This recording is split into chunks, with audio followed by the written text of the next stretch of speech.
Terrucho aceita. Agora lhe diz: vamos caminhar. Venha. Quero o bem.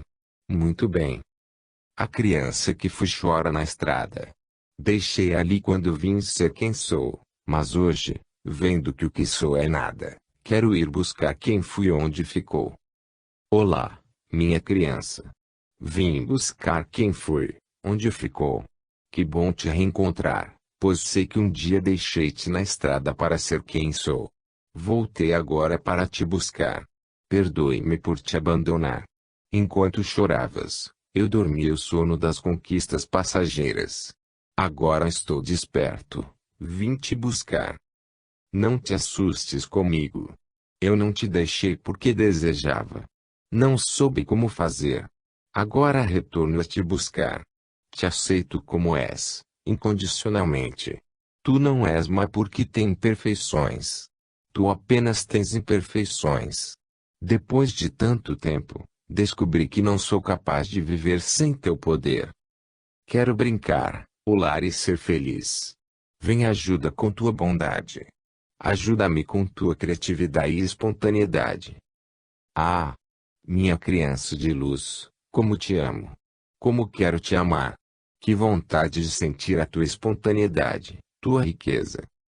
Agora pergunta: queres passear comigo por este mundo de sombras? Ele balança a cabeça como uma criança ridente ao se lhe ofertar uma guloseima. Faz teu passeio. Conversa com o menino. Deixar vir a mim e as criancinhas, deles é o reino dos céus. Ouve teus sentimentos. Agora, cuida de tua criança, arruma-a, porque tu vais levá-la ao palco. Diz a ela que lhe apresentará seu mundo real. Arruma. Vamos nos preparar para concluir a viagem interior. Ao contar 3, tu vais passar de volta pela cortina e levar tua criança ao palco. Quando lá chegar, todas as pessoas da tua vida estarão assentadas nas cadeiras, aguardando para conhecê-la. Tu vais, sem sair do palco, apontar cada pessoa e falar quem é para a tua criança. Vamos lá. 1, 2, 3. Apresenta a tua criança ao teu mundo exterior. Agora vamos saudar tua criança. Todos se levantam naquele palco e batem palmas. Muitas palmas de amor para tua criança. O menino corre para ti e te abraça emocionado, feliz. Ele reconhece teu amor. Eu sou pureza. Eu sou luz. Há pureza em meu coração. A vida é presente em mim. Uma voz altissonante desce do alto. Digo-vos, em verdade, que se não vos converterdes e tornardes quais crianças, não entrareis no reino dos céus. Mas hoje, vendo que o que sou é nada, quero ir buscar quem fui onde ficou. Eu sou confiança. Eu sou pura energia, vitalidade. Meu corpo é abençoado com a energia das células infantis. Minha mente relaxa, meu ser expande-se em glória e sabedoria. Louvemos na oração a bênção desse momento de reencontro. Capítulo 17 – Pedagogia da Felicidade. O homem pode suavizar ou aumentar o amargor de suas provas, conforme o modo por que encare a vida terrena. O Evangelho segundo o Espiritismo, capítulo V, item 13. Nunca a humanidade mendigou tanta atenção e afeto. Uma crise de autodesvalor, sem precedentes, assola multidões. O sentimento de indignidade é o piso emocional das feridas seculares que causam a sensação de inferioridade, abandono e falência. Não se sentindo amadas, almas sem conta não conseguem superar os dramas da rejeição e os tormentos da solidão. Optam pela falência não assumida. Uma existência sem sentido, vazia de significados, sem metas, a caminho da derrocada moral e espiritual.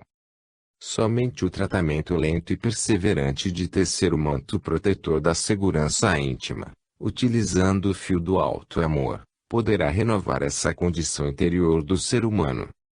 Agrilhoado pela ilusão do menor esforço, o homem busca a ilusão como sinônimo de paz. Anseia-se pela felicidade como se tal estado de alma pudesse ser fruto da aquisição de facilidades e privilégios. Contudo, a felicidade é uma conquista que se faz através da educação de si mesmo. Buscá-la no exterior é dar prosseguimento a uma procura recheada de decepções e dor. Educar para ser feliz é dar sentido à existência. O homem contemporâneo padece a doença do sentido. O vazio existencial é o corrosivo de seu mundo íntimo. Reflitamos. Como a doutrina pode nos ajudar a construir sentido para a existência? Que passos dar para estabelecer significado educativo ao nosso sofrimento? O Dr. Viktor Frankl foi um homem extraordinário.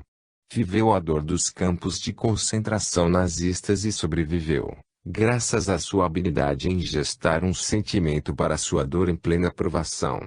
Criador da logoterapia, Viktor Frankl auxiliou multidões a ter uma vida mais digna e promissora. Em sua obra-prima ele afirmou: quando um homem descobre que seu destino lhe reservou um sofrimento, tem que ver neste sofrimento também uma tarefa sua, única e original. Mesmo diante do sofrimento, a pessoa precisa conquistar a consciência de que ela é única e exclusiva em todo o cosmo dentro desse destino sofrido. Ninguém pode dê-lo o destino, e ninguém pode substituir a pessoa no sofrimento. Mas na maneira como ela própria suporta este sofrimento está também a possibilidade de uma realização única e singular. Em busca de sentido, página 76. Perguntar pelo sentido da vida. Editora Vozes. A primeira condição para se estabelecer um sentido à vida é o exercício da singularidade. Descobrir seus próprios caminhos, lutar por seus sonhos, celebrar sua diversidade aceitando suas particularidades, participar da vida como se é, sentir o gosto de se desligar de uma vida centrada no ideal e realizar-se no real. A vida em si mesma não tem sentido, algo que se possa definir através de padrões ou princípios filosóficos. Esse sentido é construído pelas percepções individuais sob as lentes da singularidade humana que, a partir de diretrizes gerais, capacita-se a seguir sua rota intuitiva na direção da perfeição. O homem pode suavizar ou aumentar o amargor de suas provas, conforme o modo por que encare a vida terrena. O modo de encarar ou perceber a vida terrena é a leitura pessoal de ser no mundo. A felicidade resulta da habilidade de consolidar esse sentido a partir do olhar de impermanência. O enfoque de transitoriedade e do desprendimento. Quase sempre sentimos-nos mais seguros adotando o parecer da maioria, um sentimento natural até certa etapa da jornada de crescimento. Chegará, porém, o instante em que a vida convidar-nos ao processo inevitável das descobertas singulares. Isto não significa estar alheio à convivência, ao processo de interação grupal. É apenas ter mais consciência do que convém ou não ao desenvolvimento individual na interação social. Nas nossas frentes de serviços doutrinários somos convocados urgente autoavaliação nesse tema para erguimento da felicidade pessoal. Com um movimento acentuadamente dirigido para a coletivização, a uniformidade de conceitos e práticas escasseia o estímulo ou a aceitação para a diversidade. Nesse contexto, frequentemente, ideias criativas e condutas diferentes são acolhidas com desdém, esfriam relações e ensejam a indiferença. São taxadas de personalismo e vaidade. Mais uma razão para tecer o alto amor e investigar a forma pessoal de caminhar. Personalismo ou singularidade? Individualismo ou individuação? Em quais experiências nos enquadramos? Sem medo do individualismo, que é muito diferente da individuação, é imperioso aprendermos a investigar o coração em busca do mapa singular do Pai a nossa jornada de aprimoramento. Quem se ama vive a maravilhosa experiência de sentir brotar em sua alma, espontaneamente, uma cumplicidade poderosa com a vida, o próximo e a obra divina. Quanto mais amor a quem somos, mais amamos a vida. O sentimento da existência está no ato de percebermos o que significamos na obra paternal. O segundo ponto essencial na construção do sentido é desenvolver a habilidade de superar o sofrimento. O prazer de viver surge quando, efetivamente entendemos as razões de nossas dores e como superá-las. Sofrer e não saber o que fazer para sair dessa roda de dores, nisso consiste o karma, a roda da vida. Possuir valores e não saber como utilizá-los para o bem, nisso reside o karma sutil da nobreza das intenções em conflito com a conduta que adotamos. Quando desenvolvemos a arte de abrir o cadeado de nossas mazelas, soltamos-nos para novas vivências. Desprendemos das velhas amarras mentais, os complexos afetivos, dos condicionamentos. Quando aprendemos a lidar com nossos valores, a vida se planifica. A dor existe para incitar a inteligência na descoberta de soluções em nós mesmos. A grande lição nesse passo é descobrir as causas das aflições. O sentido da existência não está fora, mas dentro de nós. Podemos compartilhá-lo com o outro, entretanto, ele não depende do outro.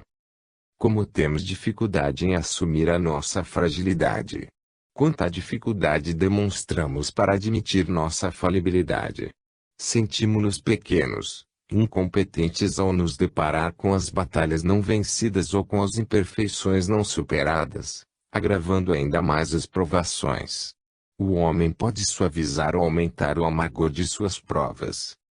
Fenelon assinala que de tormentos, ao contrário, se poupa aquele que sabe contentar-se com o que tem, que nota sem inveja o que não possui, que não procura parecer mais do que é. O Evangelho segundo o Espiritismo, capítulo V, item 23. Ser feliz é contentar-se com o que se é sem que isso signifique estacionar. É um amor a si. A frase de Fenelon é uma autêntica proposta de paz interior. Contente, sem inveja e feliz com o que se é. Quem pode querer mais? Portanto, nisto resume-se a consolidação do sentido da vida. 1. Saber quem somos, o que a vida espera de nós, a missão particular, única e intransferível. É o exercício da singularidade. 2. Zelar pela manutenção desse processo de individuação através da superação das mensagens inconscientes de desvalor e incapacidade, diante de nossos sofrimentos, integrando-as ao self translúcido, que se encontra o nosso inteiro dispor. Uma pedagogia de felicidade deve assentar-se no alto amor em busca do self reluzente. Desenvolver as habilidades da inteligência espiritual, tais como autoconsciência, resiliência, visão holística, alteridade, autoconfiança, curiosidade, criatividade, disciplina no adiamento das gratificações, sensibilidade, compaixão, naturalidade. Eis alguns caminhos da pedagogia para a sanidade humana que poderão ser experimentados pelas nossas agremiações de amor em seus programas de consolo e esclarecimento. Exercer dinâmicas de autoconhecimento. Compreender os mecanismos punitivos da culpa e como superá-los.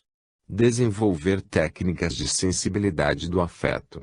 Fazer uso dos recursos psicoterapêuticos bem orientados pelos mentores espirituais. Meditar. Orar. Implantação de pequenos círculos de diálogo sobre valores humanos. Participar de atividades de cooperação social, criando espaço para estudar os sentimentos decorrentes dessa prática. Cultivar a crença de que todos somos dignos da bondade celeste em quaisquer circunstâncias. Desenvolver a autonomia. Quem ama a si mesmo sente-se rico. É excelente companhia para si mesmo. Descobrir o seu valor pessoal na obra da criação e tem consciência plena da bondade do Pai em favor de sua caminhada individual. Todas essas sensações, é bom destacar, operam-se no reinado do coração, são sentimentos e não formas de pensar. Nisso reside o sentimento de merecimento ou, como costumamos nomear, a maior conquista espiritual para ser feliz. Não foi fruto de instrução, mas serviço de renovação efetiva nas matrizes da vida mental profunda, nas células afetivas. Quem se ama dispensa a imponência das máscaras. É feliz por ser quem é. Aprendeu que dele, porém, depende a suavização de seus males e o ser tão feliz quanto possível na terra. O Livro dos Espíritos, questão 920. Capítulo 18. Sentimento e obsessão. Quem quer que escuta a palavra do reino e não lhe dá atenção, vem o espírito maligno e tira o que lhe fora semeado no coração. S. Mateus, capítulo 13. VV. 18 a 23. O Evangelho segundo o Espiritismo, capítulo 17, item 5. Costuma-se relacionar obsessão com condutas viciosas como alcoolismo, tabagismo, sexolatria e outros vícios corporais. Entretanto, existe uma infinidade de conúbios obsessivos ainda não investigados que se operam em decorrência dos estados psicológicos e emocionais do ser humano. Obsessão é uma interação de mentes que evolui no tempo através da sustentação de vínculos pela lei de sintonia, mantendo duas ou mais criaturas ligadas pelos seus interesses. Alterando ou deixando de existir tais interesses, a vinculação passa a ser circunstancial. Chamamo-la de pressão psíquica. Que processo interiores experimenta a alma para que estabeleça um circuito de forças mentais dominadoras? Que estados psicológicos e emotivos servem de base na constrição mente a mente? Analisemos, didaticamente, nesse terreno sutil, a sequência de interação mental mais frequente a partir da intenção obsessiva, nutrida por um espírito desencanado sobre as brechas oferecidas pelo encanado. Etapa 1. Existe a intenção do agente, obsessor. São acionados elementos de sintonia no receptor, obsidiado. Etapa 2. O agente invade os limites psicológicos e emocionais do receptor. Permissão do receptor. Etapa 3. Produção de clichês induzidos. Assimilação de ideias intrusas e surgimento do conflito mental. Etapa 4. Sugestões hipnóticas de manutenção. Enfraquecimento da vontade. Etapa 5. Implantação de tecnologias. Adesão intencional ao plano do agente indutor através do sentimento. Etapa 6. Evolução e sofisticação do domínio sobre o receptor. Dependência através de simbiose afetiva compartilhada. Adotando a progressividade didática utilizada pelo Sr. Allan Kardec no capítulo 28 de O Livro dos Médiuns, assim se enquadram as etapas acima referidas. 1. Obsessão simples, estabelecimento da sintonia, etapas 1 a 3. 2. Fascinação, invasão dos limites alheios, etapas 4 e 5. 3. Subjugação, simbiose, etapa 6. Na educação interior, certos comportamentos sujeitam-se à obsessão. Ao longo do tempo, os embates interiores causam em alguns discípulos espíritas a sensação de fadiga na alma. Os esforços e vitórias parecem insignificantes e infrutíferos. Um nocivo sentimento de inutilidade toma conta da vida mental. Desponta a dúvida e com ela multiplicam-se as perguntas sobre a validade de perseverar. Não estará faltando algo? Melhorei de fato? Estarei sendo hipócrita? Nessa hora psicológica nascem muitas obsessões. Discípulos sinceros que sacrificaram longamente na conquista de si próprios estacionam em lamentação e descrença, desprezando as vitórias e fixando-se no derrotismo e na acomodação. Um dos pontos educacionais da autoaceitação consiste em valorizar os nossos esforços de reeducação espiritual, ponto crucial na conquista de condições psicológicas adequadas ao crescimento interior. Quando não valorizamos o que já podemos realizar, abrimos a frequência da vida interior para a descrença, o desânimo e a desmotivação, convidando os famanazes da maldade para que dilapidem os tesouros de nossa vida íntima. Façamos agora, portanto, Uma radiografia da exploração obsessiva sob o sentimento de menos-valia ou baixa autoestima, valendo-nos das etapas supraenumeradas. Etapa 1. O agente encontra campo vibratório para sua intenção constritora.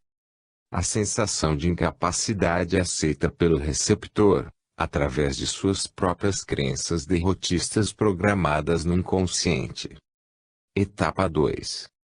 O agente penetra a vida psíquica do receptor e estimula o sentimento de indignidade já presente na vítima. Adesão espontânea no clima da revolta em função das frustrações da vida. Etapa 3. O agente trabalha com informações sobre as mazelas de seu alvo. São criadas as justificativas autodefensivas para a conduta invigilante. Etapa 4. Sugestões hipnóticas de autodesvalorização através de ideias imaginárias do desprezo do outrem. Estado íntimo de insatisfação consigo próprio, levanto a culpa e apatia entre os ideais superiores. Etapa 5. Tecnologias avançadas para instalar a descrença, o sentimento básico para consumar uma queda moral. Estado íntimo de falência cujo nome é desânimo, a doença de quem desistiu. Etapa 6. Exploração do receptor nos programas de ataque e interferência na sociedade carnal. Assalariado carnal. Total dependência em quadros de adoecimento psíquico. O conceito de vigilância vai muito além de disciplinar os pensamentos. É no campo do sentimento que nasce a esmagadora maioria das obsessões. A capacidade de pensar livre ou decidir por nós é quase nula no concerto universal. Vivemos em regime de contínuo intercâmbio e interdependência. Nesse contexto fenomenológico da vida mental não será incoerente afirmar que todos respiramos, em maior ou menor grau, nas faixas da obsessão. A questão é saber se somos por ela dominados ou se a temos sob nosso controle. Sob essa ótica, as obsessões são convites educativos contidos nas leis naturais para nosso aprimoramento. Somente a oração ungida pelos sentimentos elevados, a intenção nobre e perseverante, seguidas da conduta reta, podem estabelecer um clima de autonomia psíquica desejável, que nos defenda da dominação dos interesses inferiores à nossa volta. Essa autonomia interrompe o processo na etapa 2, quando elabora no terreno dos sentimentos o alto amor, reconhecimento de nossa pequenez, seguido da alegria de poder contar sempre com a manifestação da divina providência em favor de nossas vastas necessidades espirituais. Quem quer que escuta a palavra do reino e não lhe dá atenção, vem o espírito maligno e tira o que lhe fora semeado no coração. Com sua habitual lucidez, Jesus estabeleceu em Mateus, capítulo 15, versículo 19, porque do coração procedem os maus pensamentos, mortes, adultérios, prostituição, furtos, falsos testemunhos e blasfêmias. Só carregamos por fora o resultado do que temos por dentro. Capítulo 19. Que sentimos sobre nós. Quando saíam de Betânia, ele teve fome, e, vendo ao longe uma figueira, para ele encaminhou-se, a ver se acharia alguma coisa. Tendo-se, porém, aproximado, só achou folhas, visto não ser tempo de figos. O Evangelho segundo o Espiritismo, capítulo 19, item 8. Os sentimentos que mais necessitamos compreender para nossa harmonia são aqueles que dizem respeito a nós próprios. Que sentimos sobre nós? Qual a relação afetiva que temos conosco? Como temos tratado a nós mesmos? A partir de uma viagem nesse desconhecido íntimo, faremos descobertas fascinantes e primordiais para uma integração harmoniosa com a lei divina e o próximo. A partir da harmonia que podemos criar com nossa vida profunda, essa busca de si mesmo terá como prêmio o encontro com o eu verdadeiro, aquilo que realmente somos, a singularidade. Como começar essa viagem de autoencontro em favor da consolidação de uma relação pacífica e amorosa conosco? Como trabalhar a aplicação do alto amor? Façamos, inicialmente, algumas indagações. Que fatores íntimos determinam a nossa dependência de situações e pessoas? Que causas emocionais ou psicológicas podem afastar-nos do desejo de sermos criativos e espontâneos? O que nos impede de avançar em direção aos nossos íntimos de realização e felicidade? Porque ainda não temos conseguido progresso na construção de valores pessoais em sintonia com os propósitos iluminados da doutrina espírita. O que realmente queremos da vida? O primeiro ato educativo na construção do valor pessoal é diluir a ilusão da inferioridade. Buscar as raízes do desamor que usamos conosco. O Criador nos ama como estamos. Temos um nobre significado para Deus. Somente em nós, por enquanto, ainda não descobrimos o valor que possuímos. Inegavelmente, poucos de nós apresentamos bom aproveitamento nas oportunidades corporais pretéritas. No entanto, o destaque acentuado aos deslizes e quedas nas vidas sucessivas somente agrava o estado íntimo de amargura da alma. Renascemos com novo corpo para esquecer e olhar para a frente. As indagações que devemos assinalar nesta etapa são: por que não me sinto digno? Quais são minhas reais intenções? Que lições tenho a aprender quando me sinto inferior? Por que determinada atitude ou acontecimento me faz sentir inferior? Outro aspecto na valorização pessoal a considerar são os julgamentos que aplicam a nós. O que importa é o que faremos diante deles. Como reagiremos? Podemos nos culpar ou adotar o cuidado de refletir sobre o valor que tenham para nós. Quando não cultuamos o alto amor, os julgamentos alheios constituem espessas algemas das mais nobres aspirações. Em quaisquer situações o amor é nossa couraça pessoal. Quem se ama sabe se defender sem fugas e ter respostas emocionais inteligentes e serenas aos estímulos do meio.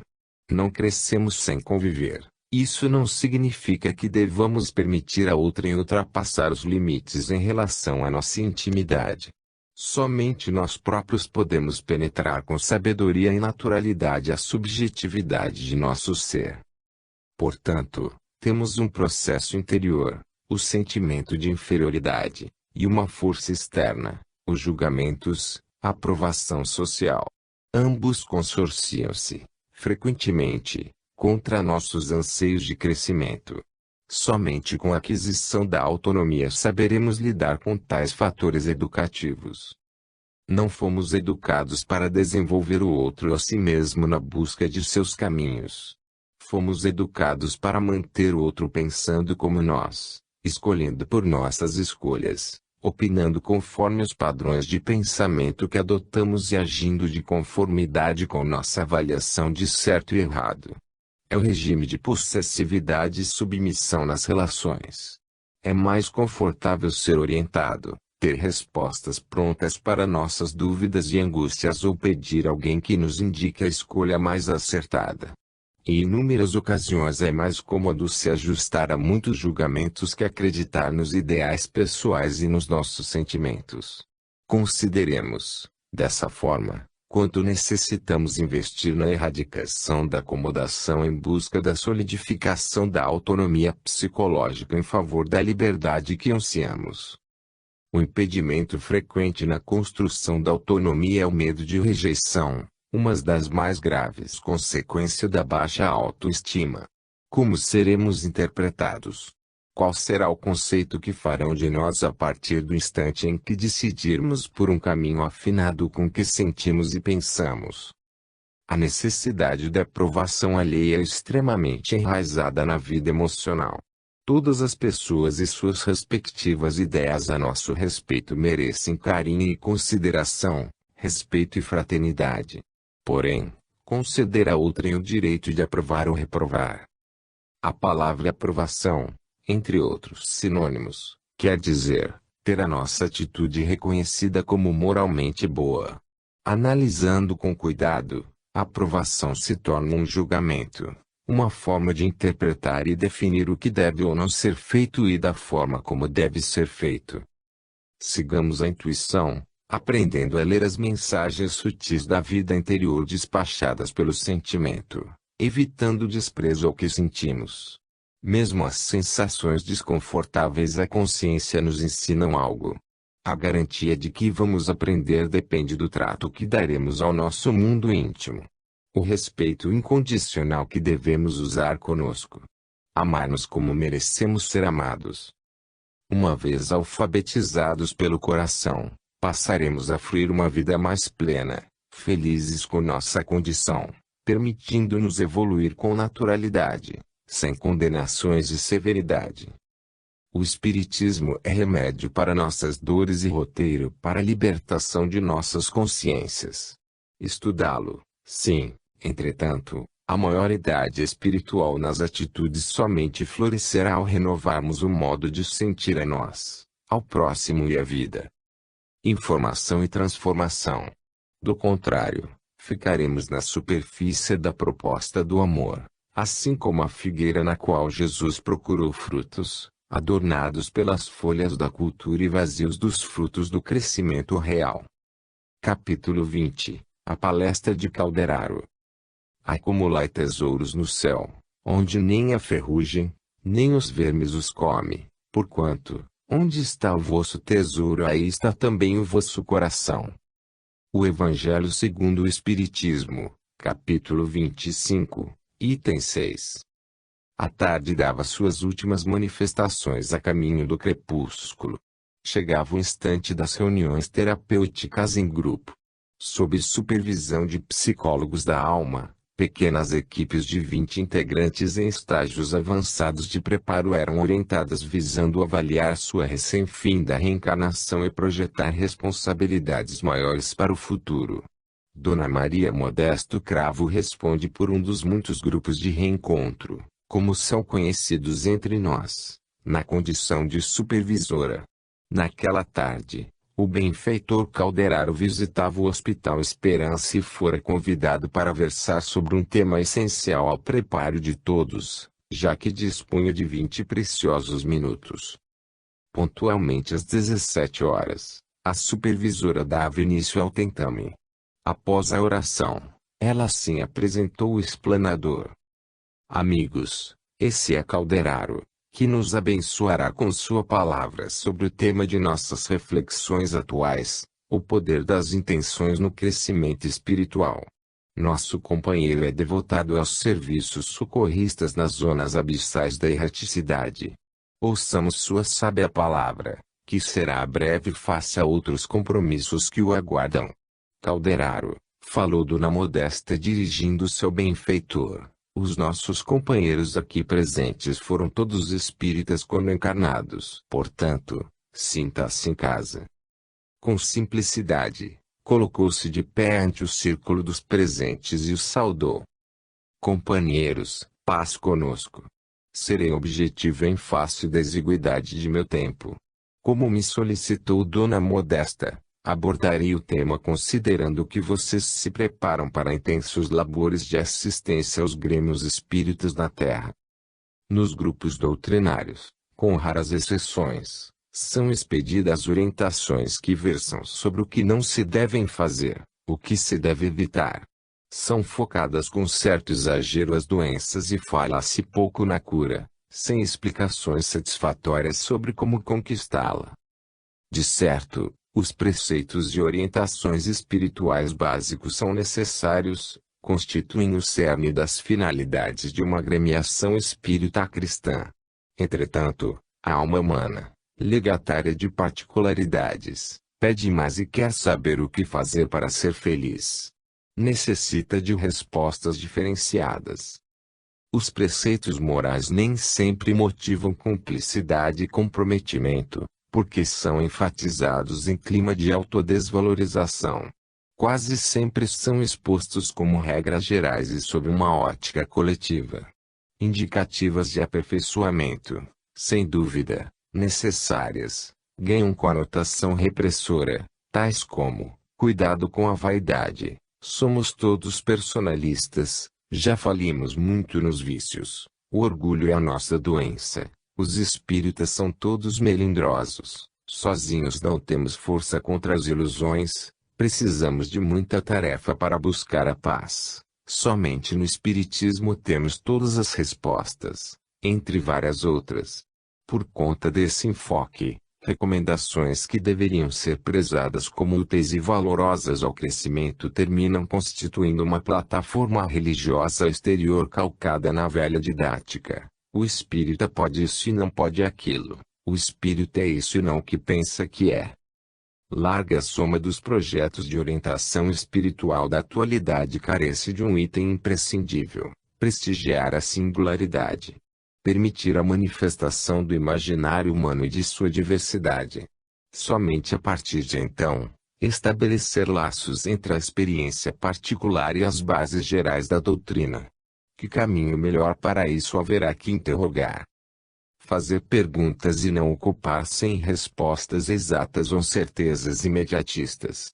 Contudo, mesmo quando atingirmos o patamar de aplicarmos uma didática rica de alteridade, alguns questionamentos, essencialmente pessoais, permanecerão na acústica da alma como pistas para o processo da individuação, a celebração da individualidade divina arquivada no inconsciente. Chega um instante na caminhada do amadurecimento espiritual em que somos convocados a um chamado particular de ascensão. Depois de um tempo de esforços e disciplina, nasce o fruto interior do acrisolamento da personalidade excelsa que estamos talhando. Seremos levados a indagar: que queremos da nossa reencarnação? Estarei manifestando minha singularidade ou seguindo convenções e julgamentos? Estou ouvindo meus sentimentos ou adotando preceitos que me foram passados? Qual o meu propósito na obra da criação? Que missão devo desempenhar perante a vida? Quais são minhas reais intenções perante a existência? O quero realizar para meu processo de elevação espiritual? Quem não sabe o que quer não toma decisões afinadas com seu íntimo.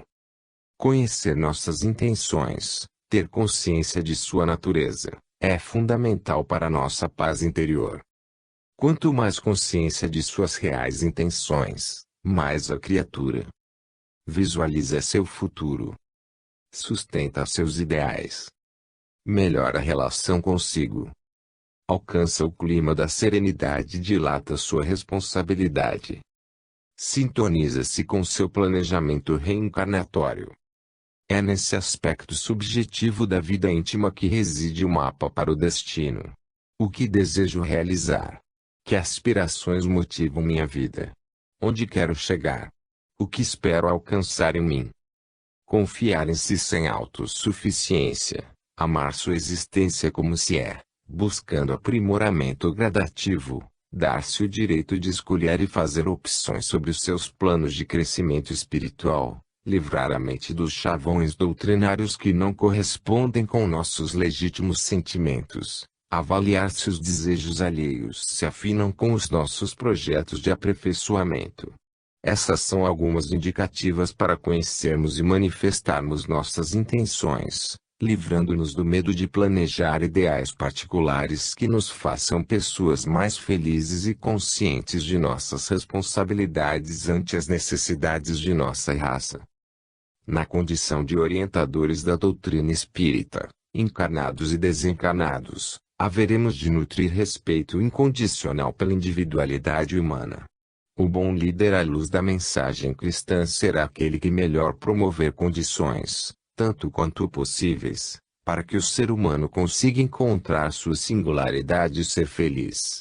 Em nossa comunidade doutrinária, observamos rotineiramente a surpresa de uns e a rejeição de outros quando alguém faz escolhas que não são as que achamos que deveriam ser feitas, ou ainda quando alguém tem atitudes que julgamos não serem adequadas ao seu nível. Qual de nós conhece as intenções da ação alheia? Qual de nós perguntou a quem quer que seja a preferência de determinada criatura? A ninguém é vedado o direito de ter opiniões sobre o outro, entretanto julgar. Julgamos quando encaixamos as pessoas em nossos modelos de perfeição. Aqui mesmo, no Hospital Esperança, acolhemos muitos corações iluminados pelos espiritismo que ruminam o pensamento em torno da seguinte frase: Fiz o que não queria e deixei de fazer o que precisava. Desconheciam ou deixaram de acreditar em suas intenções. Muitos desses companheiros, se seguissem a voz interior, poderiam ter feito o melhor proveito de suas reencarnações. Desencarnam com sentimento de frustração sem se darem conta de sua origem. Prega-se insistentemente o amor ao próximo em nossos meios. Louvado seja! Todavia, a proposta educativa do Cristo inclui o amor a si, o auto-amor. Generaliza-se uma confusão entre celebrar a individualidade e o individualismo. O primeiro é o processo da individuação, a educação das potencialidades do self.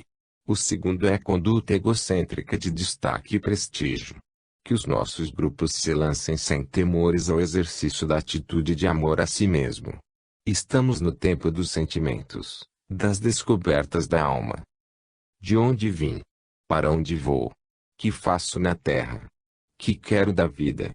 Que os centros espíritas tomem como meta neste século dos sentimentos o compromisso de auxiliar os seres humanos a investigarem suas reais propostas existenciais, ajudando-os a viver em paz. Ainda mesmo, e principalmente, se os seus destinos forem alhures às nossas expectativas. Para conhecer bem esse reinado das intenções, façamos um mergulho interior e meditemos sem receios ou julgamentos nas questões que formulamos acima. Quando Jesus pronunciou o não julgueis é porque nenhum de nós pode, em são juízo, medir a intenção alheia. Muitas vezes os atos e sentimentos que manifestamos não se encontram em sintonia com as intenções. Nasce então o conflito, a frustração íntima em relação ao que estamos realizando e como nos expressamos para o mundo. As intenções nobres sustentam os mais legítimos sentimentos de progresso e elevação, embora permitamos, frequentemente, que os vilões emocionais da culpa e do medo nos afastem de seguir as inspirações instintivas ecoar no imo de nosso ser, chamando-nos para o destino glorioso e singular. Nossas colocações, certamente, podem lhes causar insegurança. É natural. Fomos treinados para temer ou negar o que sentimos. No entanto, não haverá paz na alma que não se lançar a essa tarefa educativa de percorrer a solidão necessária e responder a si: quem sou? O que quero? É razoável, perante nossas abordagens, pensar no torpor causado pelas ilusões quando se assevera ser necessário seguir as intenções. Durante longo tempo, estamos equivocados nesse setor. O guia espiritual Lázaro diz: o aguilhão da consciência, guardião da probidade interior, o adverte e sustenta, mas, muitas vezes, mostra-se impotente diante dos sofismas da paixão. O Evangelho segundo o Espiritismo capítulo 17, item 7.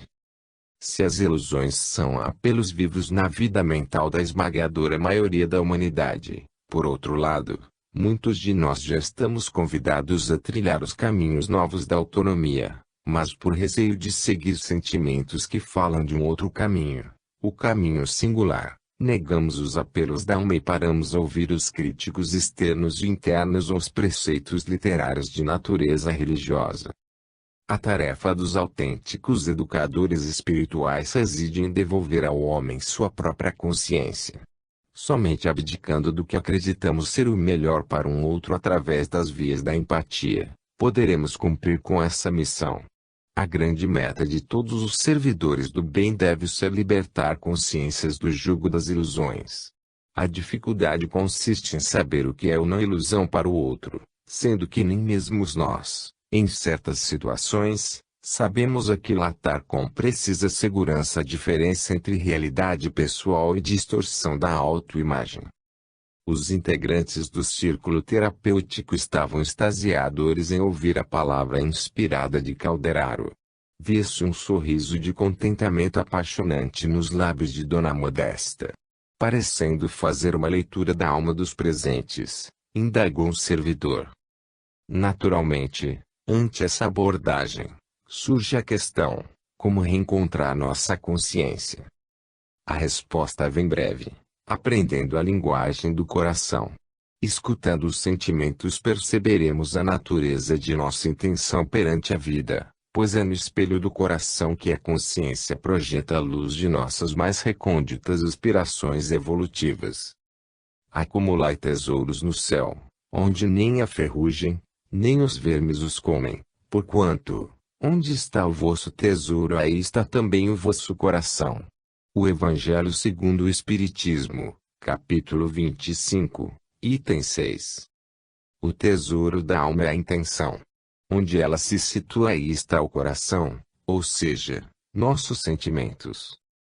É um tesouro porque a frequência das intenções constitui a mais legítima identidade do espírito, qualificando sua real condição perante a ordem universal. Qual será a condição de quem toma contato com nossas reflexões? Ilusão ou convite para a autonomia? Eis mais uma ótima reflexão a ser feita na busca das legítimas intenções em favor da integração com nosso destino particular e sagrado planejado por Deus na sua bendita casa.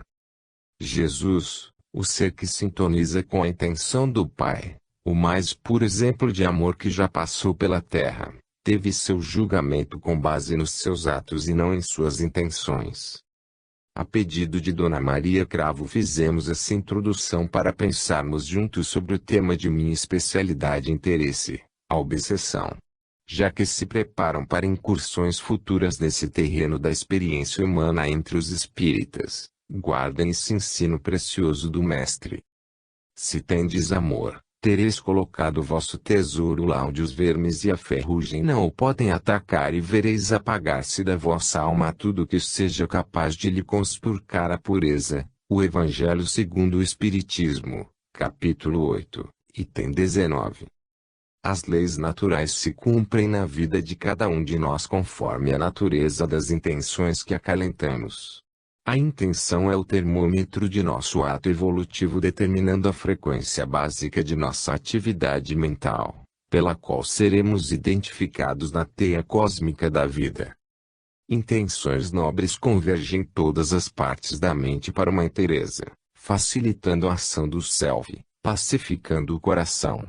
Devido à sua frequência, a criatura cria uma couraça defensiva contra a maldade ou atrai para si os reflexos dos propósitos infelizes.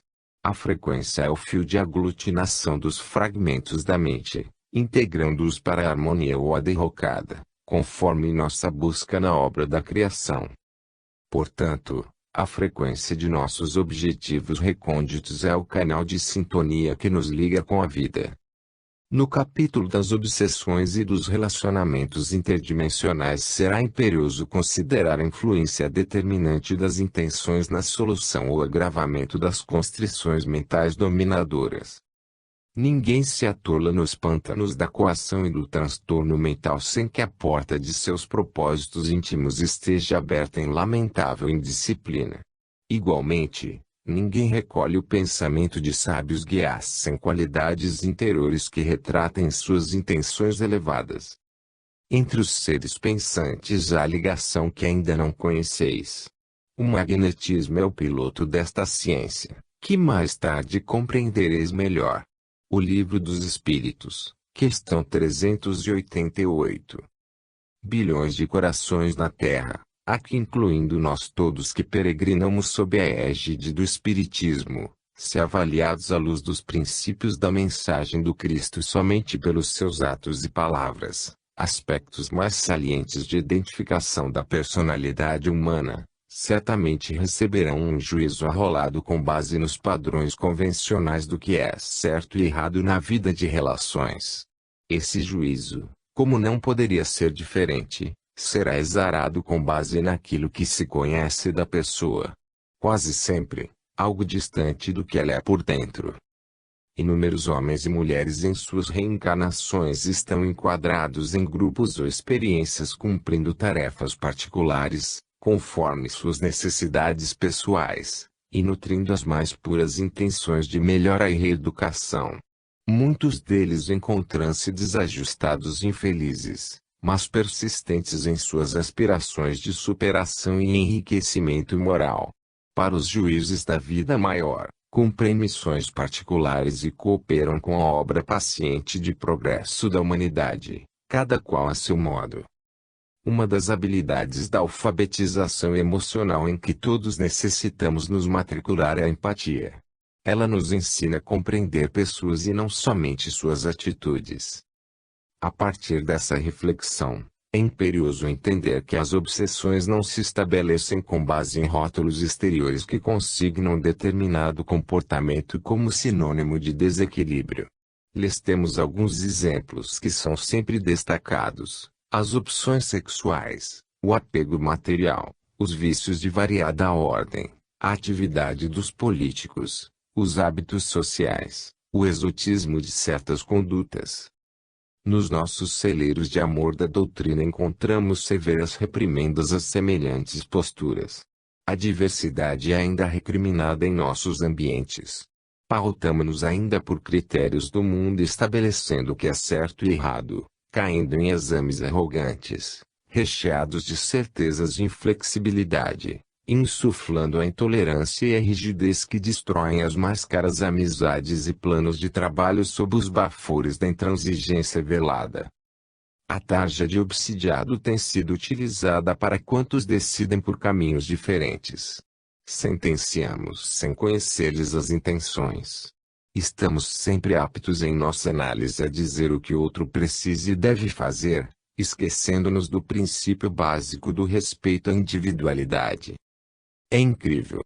Falo aqui de mim próprio, como apegamos-nos com facilidade aos conceitos que acreditamos serem a mais pura manifestação da verdade sobre o que o outro é. Por mais ajuizado seja o nosso parecer sobre o próximo, esse apego escandaloso é a mais vil expressão de nossa arrogância. Perdoem-me a clareza de minha fala, mas a dirijo principalmente a mim mesmo, expressou o instrutor na mais espontânea simplicidade. Necessário dizer que muitos companheiros de ideal, não todos evidentemente, que receberam o veredicto de serem almas em queda e obsidiados contumazes são desbravadores obstinados de novas formas de caminhar, corajosos desafiantes que honram em si mesmos a diversidade. Diversidade essa que ainda não aprendemos a respeitar. Peregrinam por outras sendas de aprendizado nas quais, possivelmente, a maioria não teria siso para trilhar.